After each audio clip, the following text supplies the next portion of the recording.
إن الحمد لله نحمده ونستعينه ونستغفره ونؤمن به ونتوكل عليه ونعوذ بالله من شرور أنفسنا ومن سيئات أعمالنا من يهده الله فلا مضل له ومن يضلله فلا هادي له وأشهد أن لا إله إلا الله وحده لا شريك له وأشهد أن محمدا عبده ورسوله صلى الله عليه وآله وسلم. أما بعد فأعوذ بالله من الشيطان الرجيم. بسم الله الرحمن الرحيم. إن الله وملائكته يصلون على النبي يا أيها الذين آمنوا صلوا عليه وسلموا تسليما. اللهم صل على محمد وعلى آل محمد كما صليت على إبراهيم وعلى آل إبراهيم إنك حميد مجيد. اللهم بارك على محمد وعلى آل محمد كما باركت على إبراهيم وعلى آل إبراهيم إنك حميد مجيد. دما ډېر عزتمند اوریدونکو، درس شروع کې دونه مخکې خپه عاجزي سره، خپه خشوع و خضوع سره د الله تعالی په حضور کې دعا وکړئ چې الله تعالی د رحمت باران وکړي. ډېره سخته ګرمي ده او څومره چې مخلوقات دي، خصوصا انسانان، زناور او هغوی ته ډېر تکلیف ده او مونږه د الله تعالی د رحمت نه امید نه یو. د الله تعالی رحمت نه امید ساتو چې الله تعالی به مو باندې د رحمت باران وکړي ان شاء الله.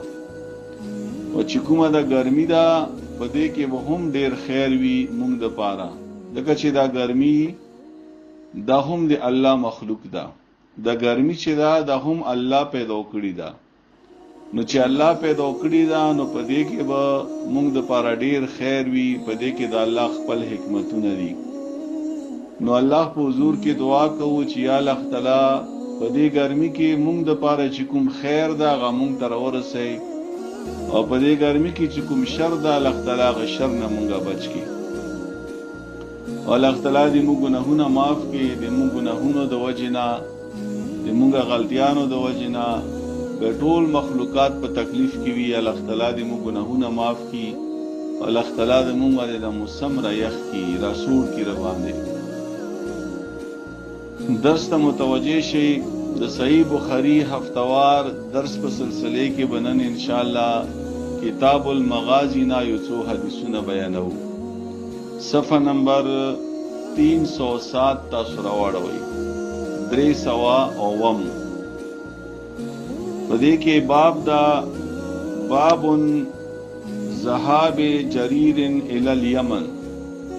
باب دا په بیان د دې خبرې کې چې حضرت جرير رضی الله عنه یمن ته روانګي. یمن باره کې احادیث روان دي او ډېر تیر شول، څه پکې پاتې دي. یمن ډېره خاص علاقه وا په هغه وخت کې، او نبی علیہ السلام به یمن ته وخت په وخت باندې صحابه کرام استول، د یمن امارت د پاره، د یمن انتظاماتو د پاره، د یمن حالاتو د پاره. نو په دې کې حدیث تا،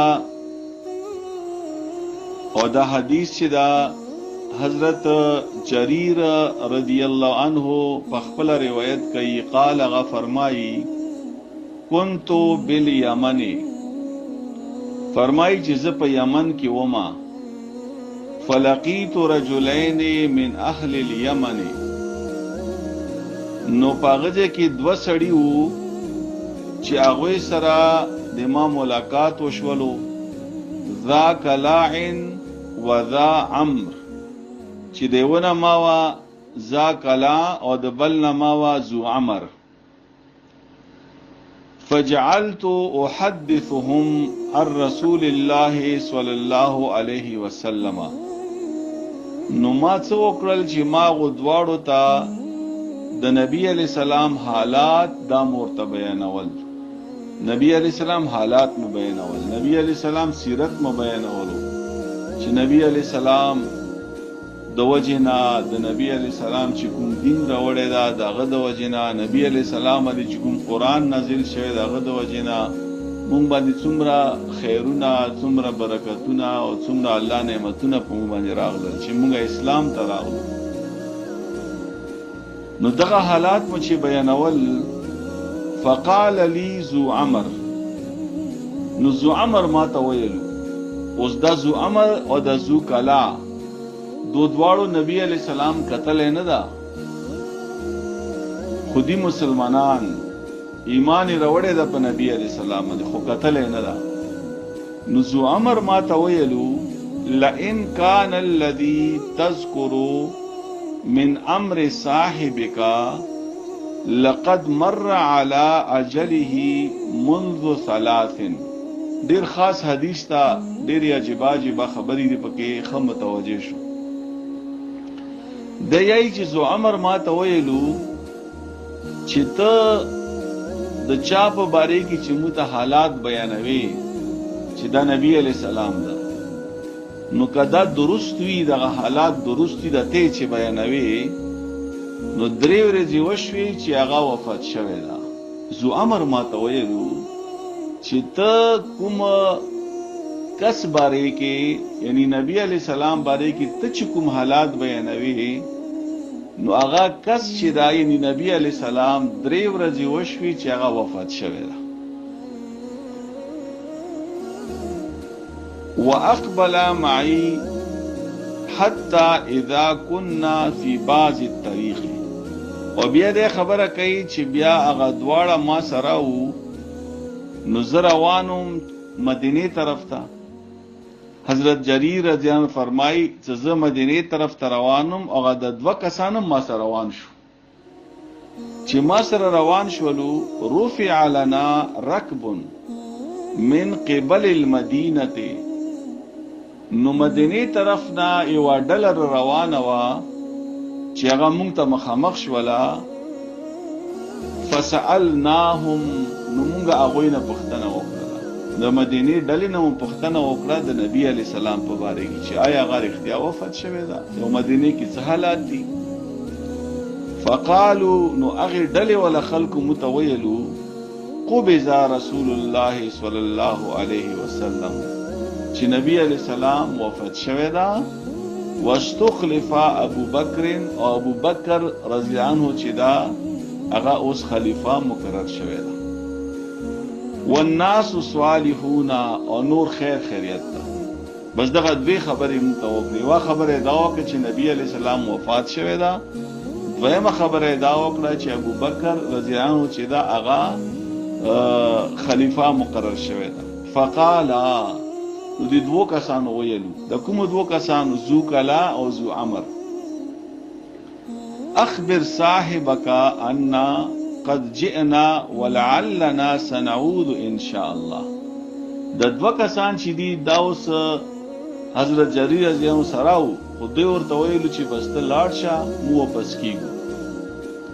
واپس کیږو یمن طرف ته، او بیا به چېرته مو مدینې طرف ته راشو، او ته خپل مشر چې دا صاحب چې دا ابو بکر صدیق رضی الله عنه هغوی ته د مونږه واقعه بیان کا چې داسې 2 کسانو هغوی سره زه میلاو شم، هغوی داسې خبره وکړه، ما سره 2 میلیارې پرې راغلو، او بیا 2 میلیارې نه هغوی واپس شو، او ما ته ویلو چې ته ابو بکر صدیق صاحب سره د مونږه ذکر وکړه. نو ورجعنا الى اليمن، ورجعا الى اليمن، هغوی دواړه یمن ته واپس شو. دیجه پر خدا په دیجه کې حدیث ده. اوس دیجه کې یو څو سوالونه دي. یو سوال دا پیدا کیږي چې دا ذو عمر چې و دا څوک و، چې حضرت جریر رضی الله عنه دا صحابي و، دې ته پته نه و چې نبی علیہ السلام وفات شوی ده، نه یمن کې بل څه ته پته و، او دې ته څنګه پته ولګېده چې هغه 3 ورځې مخکې وفات شوی ده. دا یو سوال پیدا کیږي خاص طور باندې. دویم سوال دا پیدا کیږي چې دا دواړه خو مدینې ته روانو، د به ویلې واپس شو، 2 میلیارې نه واپس شو. نو د دې یو جواب خدا دا چې د ذو امر چې دا یو نیک انسانو او څه ذرایع سره مفسرین او محدثینو دا خبره فرمایلی دا چې بعضی ذرایع سره چې هغه کومه ذریعہ ده هغه سره صرف دې ته پته لګېدلی وه چې حضرت محمد صلی الله علیه و آله وسلم هغه وفات شوی ده چې دا کومه ذریعہ وه چې دا الله طرف نه دي تخیل شي یا څه بل څه ذریعہ وه خدای خبر شوی چې نبی علیہ السلام هغه وفات شوی ده او 3 ورځې مخکې وفات شوی ده. دویم سوال دا پیدا کیږي چې دوی مدینې ته روانو بیا واپس ویل شو. نو محدثین فرمایي چې چونکی دوی د نبی علیہ السلام ملاقات لپاره روانو چې کله مدینې ولا ډلې د خبره ورته وکړه او د خبره یقیني شوله چې نبی علیہ السلام واقعي سره چې وفات شوی ده نو ځکه دوی بیا هغه ځای نه بیا واپس شول. او بیا بل حدیث کې راځي چې کله حضرت جریر رضی الله عنه مدینې ته راغلو ابوبکر صدیق رضی الله عنه ته دا واقعیا بیان کړله نو ابوبکر صدیق صاحب حضرت جریر ته وفرمایلو چې دا 2 کسان به تا راوستي و ځان سره کړه. خو بهرحال دا حدیث او دا تیر شولو نو په دې حدیث کې مو د پاره خبر اشتالی د خیر خبره هغه دادی چې کوم نیکان خلق دي کوم اولیاء الله خلق دي کوم الله ته نږدې خلق دي دا غوی باره کې حالاتونه مونږه خبرېږو دا غوی باره کې دا غوی تقوا نه مونږه خبرېږو او هغوی دا سفرونه مونږه خبرېږو دا غوی جهاد نه مونږه خبرېږو. نو هغه چې کله مونږه دې نیت باندې دا احادیث یایو او دغه واقعات یایو چې په دې باندې مونږه ځان ته سبق حاصل کو نو یقینا د مو ژوند ور سره بدلیدل شي د مونږه ژوند دا ور سره بدلیدل شي. اوس راشه بل حدیث تا باب غزوه سیف البحر باب د په بیان د هغه غزوه کې چې هغه ته سیف البحر یل شي سیف یې توي تا او بحر یې دریاب تا. عن جابر رضی الله عنه انه قال حضرت جابر ابن عبد الله رضی الله عنه روایت تا چې هغه فرمایي بعثا رسول الله صلی الله علیه وسلم بعثا قبل الساحل چې نبی علیہ السلام د سمندر کنارې طرف ته یو لخر واستولو.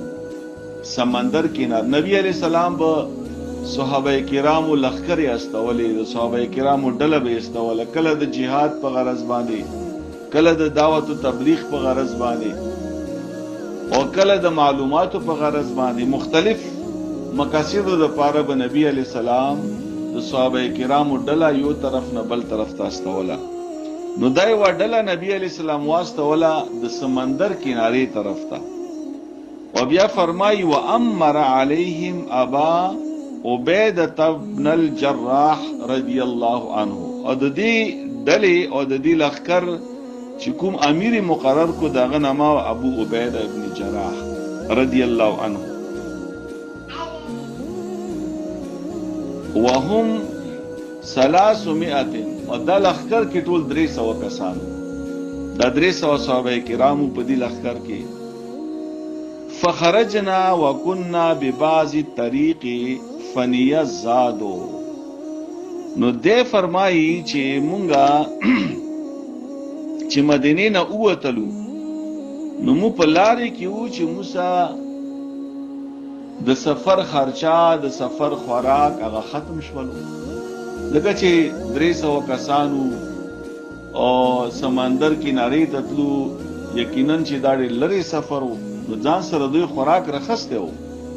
خدای فرمایي چې مونږه په لارې کې وو یا رسیدلی نه و خپل ځای ته چې مونږ سره د سفر خرچا چې کوم आवाज د راه چې کوم ختم شولو د خوراک سامان ختم شولو.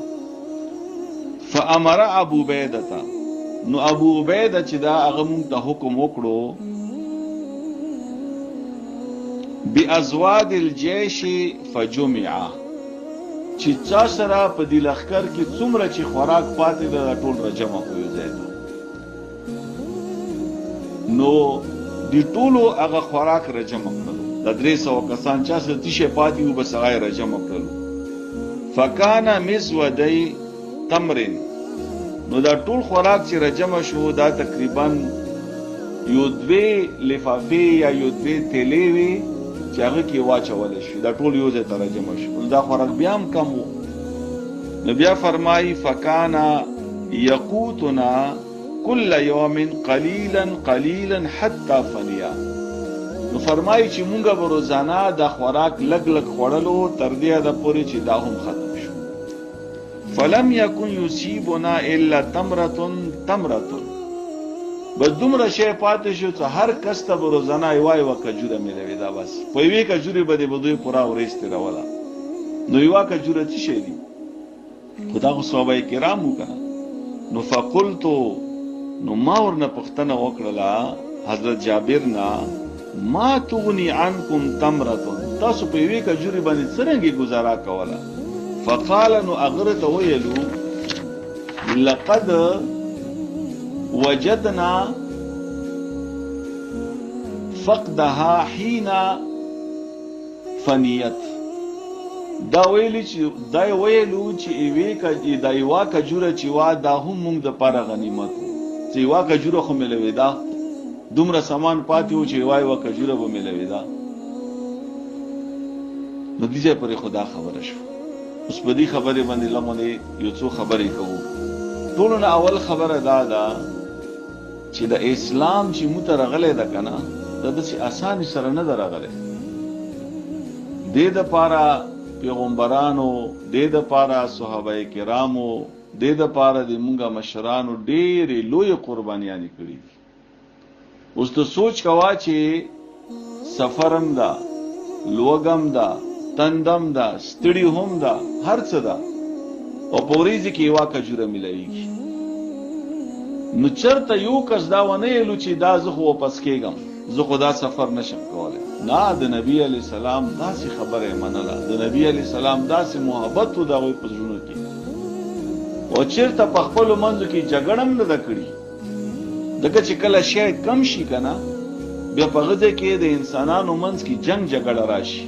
که تاسو خیال کړی وي چې کله په یو کور کې غربت راشي، بس بیا پلارم غوساوي، بچیم غوساوي، ښځې هم غوساوي، د ټول غوساوي، بیا هر وخت جنگ جګړه وي. اصل کې پیسې نه وي که نه، پیسې نه وي، خوراک نه وي، کاروبار نه وي، بیا کور کې هر سړي طبیعت خراب وي.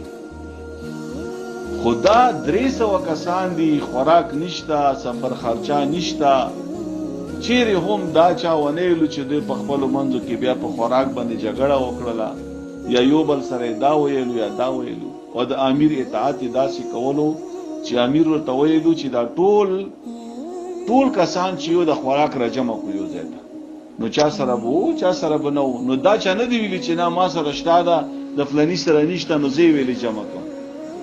نه، ټولو د خوراک راجمع کړلو. نو دا موږ دپاره خاص خبرې دي په دې کې. نو دا دین او د اسلام دا قرباني غواړي. موږ خو چې لږ غونې ګرمي ده، دا بس چې ګرمي ده بیا موږ دپاره دا ګرانه شي چې موږ اوس مدرسې ته څنګه رسو، دا موږ دپاره ګرانه شي چې اوس به جومات ته مونځ ته څنګه ځو، دا موږ دپاره ګرانه شي چې اوس به دا درس څنګه کوو، دا هر څه موږ دپاره بیا ګران شي، دا بیا مشکل شي. او الله نه تمه کوو چې الله به موږ ته جنت درکوي. جنت خو داسې اسانې سره نشي ګټلی که نه. بیا مخکې حدیث ته اوس متوجه شه، دې ځای نه اوس بله خاص خبره شروع کېږي. ثم انتهینا الی البحر، بیا مونږه هغه دریاب طرف ته لاړو، ورسېدلو یو دریاب ته. فاذا حوت مثل ضرب، نو هغه ځای کې یو میی پروت و چې دا میی ډېر لوی میی و، ډېر غټ میی و، او داسې یو ټیلې برابر د یو غر برابر دا میی پروت، لکه یو غر کسي، لکه یوه ټیلا کسي، لکه یوه غونډۍ کسي، دومره غټ میی پروت و. نو فاکلا منه القوم 18 لیلة، نو فرمایي چې موږ څومره خلک چې وو دغه میی به موږ خوړلو تقریبا 18، او د 18 ورځې تقریبا دغه میی موږ خوړلو. دې میی سره موږ ګزاره وکړله، دا دومره لوی میی و. بیا فرمایي چې دا مو خوړلو. ثم امر ابو عبیده چې کله مې ختم شولو نو ابو عبیده رضی الله عنه متوفر مېلو بذل عین من ازلعه فنصبا چې د مې چې کومي پختې دي د پختې دینه یو دوی پختې رواخلی او د شوي دروي نو چې کله هغه پختې مونږ ودرولې ثم امر براحله فرحلت ثم مرت تحتهما فلم تصيبها. نو بیا مونږ یو اوخه په دې باندې مونږ کې جوام پاسنه کېږدوله او په دې باندې مونږ سمنونه هم کېږدولو. به دا اوخ چې دا د دې پختې د دې مې د پختې اډوکې لاندې به تېرېدو او پاسه اډوکې سره به دا نه لګېدلو. دومره غټ مې ولا اوخ به تیر شولو او اډوکې چې دا به پاسه پاتې شولو. دا دومره غټ مې و. او دې باندې کې ورسته بل حدیث هم د دام تاسو واورئ. به دې باندې کې لږه خبره کوو. فرمایي چې وعنه رضی الله عنه اندا جابر رضی الله عنه روایت تا فی روایت په بل روایت کې انه قال فالقى لنا البحر دابه يقال لها العنبر. ده فرمایي چې سمندر مو طرف ته یو مېره وغورځولو چې د دینه ما عنبر وا فاکلنا نو مونږه وخوړلو ده منه نصف شهر نیمه میاشت یعنی 15-14 ورځې دا مونږه وخوړلو. او بیا فرمایي ودهنا من ودکه حتى ثابت الینا اجسامنا. او د دې مې چې کومه چربي وا په دې مې کې نو هغه چربي چې کوم غړواله او هغه سره به خپل جسمونه داو به مالش کولو غړولو کومه نو مونږه د جسمونه چې دا هم خو تازه شولو خو غټ شولو. دا اندی حدیث سره دا تړلې ده. اوس اندی حدیث سره یو بل حدیث تړلې ده. دام تاسو واورو. وعنه فی روایت اخرى حضرت جابر رضی الله عنه په یو بل روایت کې فرمایي قال ابو عبیده و فرمایلو کلو فلما قدمنا المدینه چې اوخره د مې اوخره د مې چې کله مت ملاو شو دا مونږه وخوړلو. نو فلما قدمنا المدینه ذکرنا ذلك للنبي صلی الله علیه وسلم. نو مونږه نبی علیہ السلام ته دا واقعیا بیان کړه چې دا سی مې دومره غټو چې 15-14 ورځې مو خوړلو.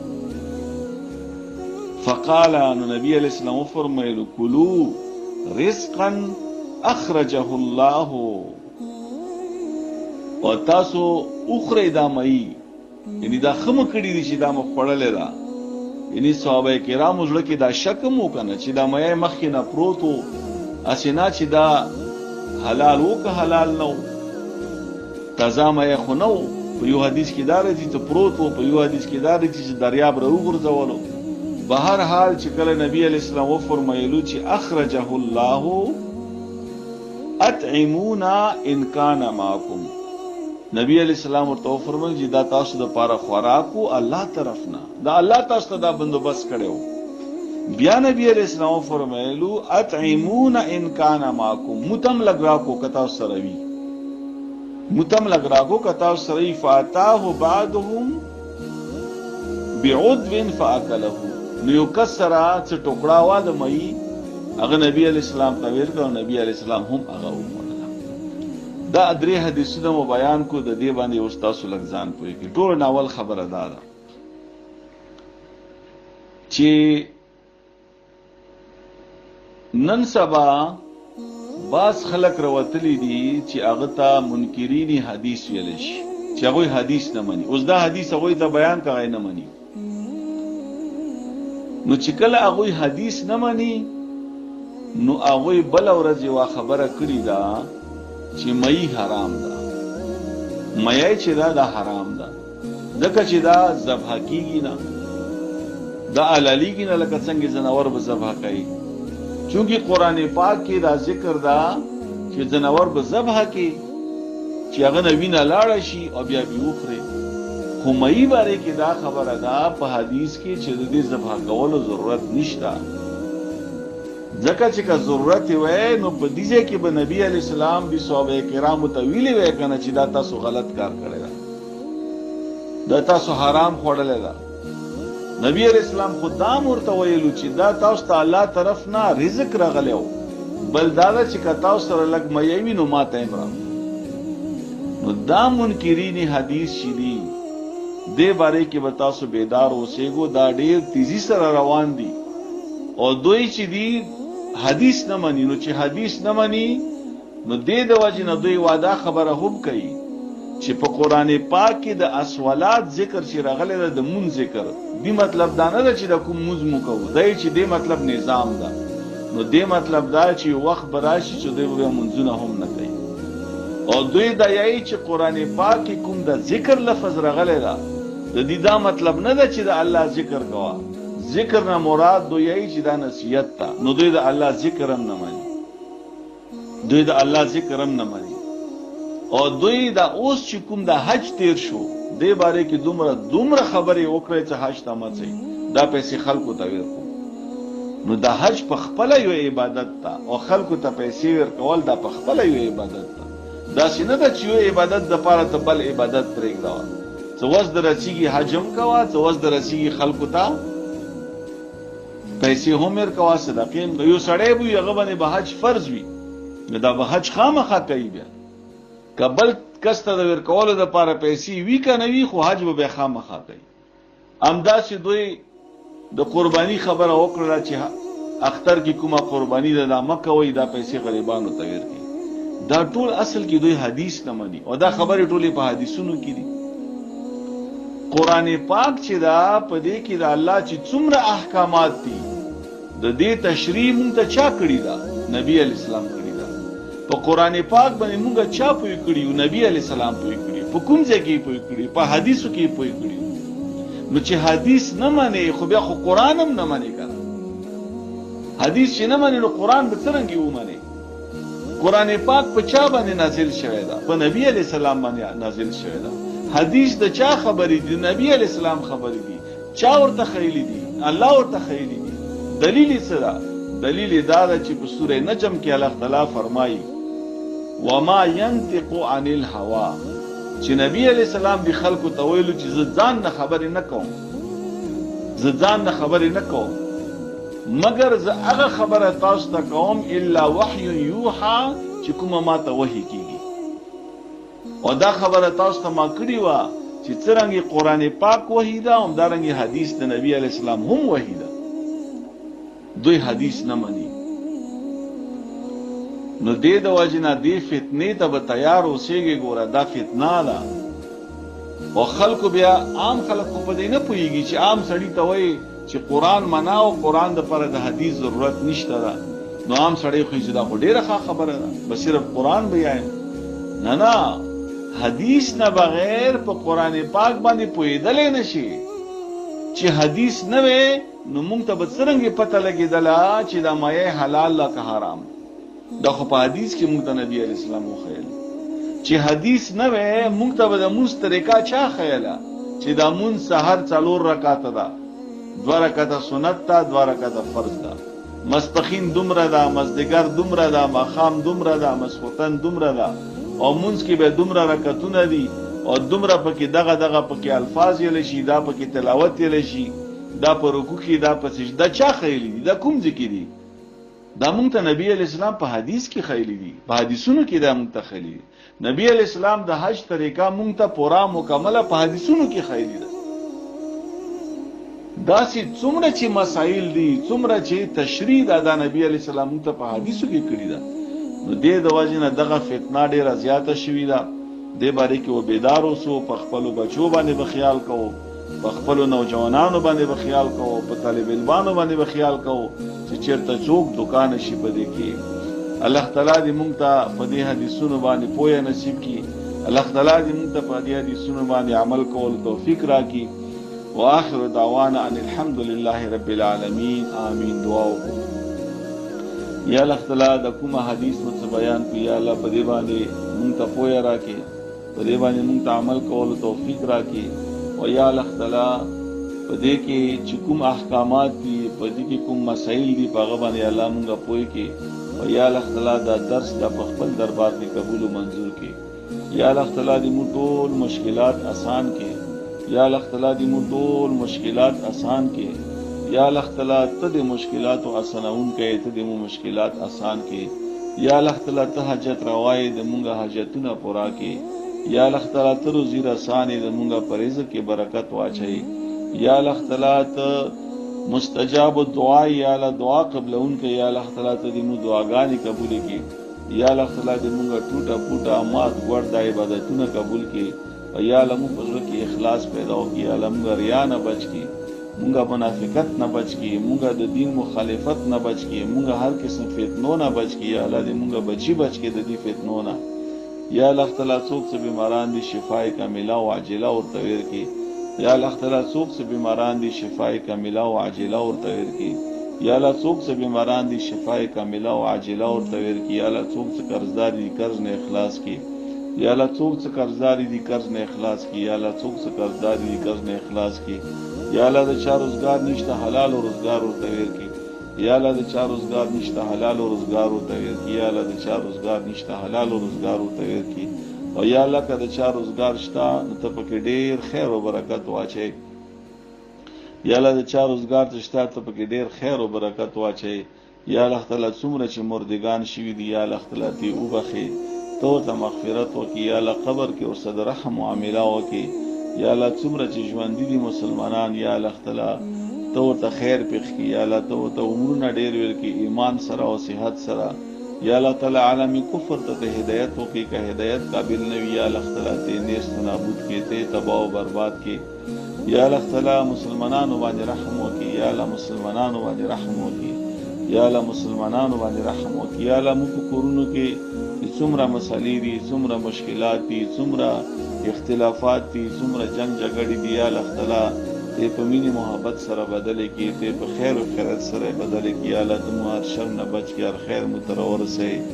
یا الله ته مو ناراضه شي، ته مو نه ناراضه مشي، یا الله دې مو بچي نیک عملي کړي، یا الله تعالی دې مو بچي با اخلاق او با کردار کړي، یا الله تعالی دې مو بچي دینداري کړي، یا الله تعالی دې مو بچي صحیح منځګزار کړي، یا الله دې مو بچي زونه قرآن سره ولګي، حدیث سره ولګي، یا الله تعالی مو بچي غلط ملګرو نه بچ کړي، غلطو کارونو نه بچ کړي، غلطو ځایونو نه بچ کړي، غلطو خبرو نه بچ کړي، غلطو عقیدو او غلطو نظریو نه بچ کړي، یا الله تعالی مو بچي مو د پاره خپل بچي د سترګو یخواله وګرځي، یا الله یا الله مو د پاره خپل بچي د عزت سبب وګرځي، یا الله مو د پاره خپل بچي د